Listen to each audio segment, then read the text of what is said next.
sinimulan na sana dito sa loob doon. Ay, opo. Sinimulan na, no? Sayang po ito.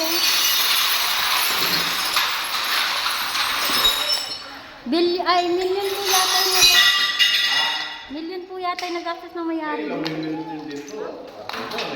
Tsaka ito, magkano po yung isang ganito, mahal na. Oo. Kasi gumagawa din po kami, nag-ano lang ng ganito eh. Mahal na rin po itong kapal pa mo. Oh. Pinapakuran na pala, laki ng nabako. Ay, opo, ang laki na po.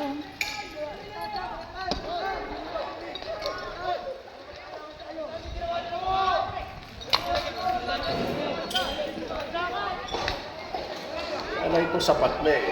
Tapos dito, okay na sana, ibigay na sana. Oo, Laki okay. na to. Oh, ang May kinu... nagsakripisyo na eh. Oo, kinukuha po talaga nila. Ibang bahay. Hanggang doon po yung kinukuha nila, mahigit 73 hectares. Kita mo naman, ilan lang po yung dito. Gusto kasi nila tagos yan sa ano, sa AC-Tex. Oo Diba? nga po. Kasi Opo. dito sa Manuali, meron kang ano dyan, mga realty dyan. Opo.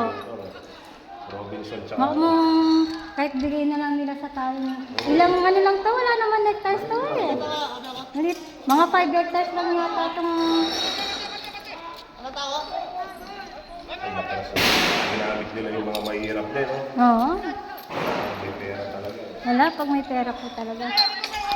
May na-customer nga ho kami, ang sabi, dati rin po siyang ganyan, nagkakano sa mga developers. Ang talagang ginagawa daw po pala nila, binabayaran po talaga yung ano, parang dinodoble yung titulo. Siyempre pag nabayaran na ho ng malaki, Oo. wala na, kahit may titulo ho yun dito. Ganun ho pala sila. Mag-iiba ko yung... Oo, binabayaran ho nila.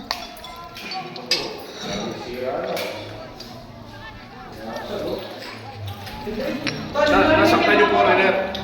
Ano, tumugo, ano? Na dumugo daw ho.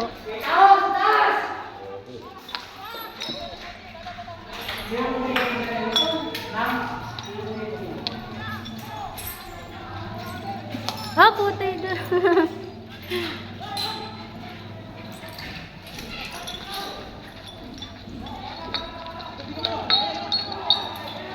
Hanggang mamaya ho. Itong gun na to parang ginawa din para sa mga mayaman na to eh. Hindi naman ginawa para sa mga mahirap dito eh.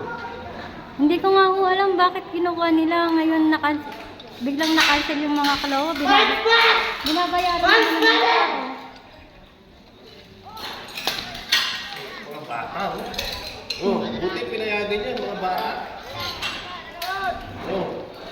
Parang gano'n yung mga datingan nila eh. Di ba bawal yan?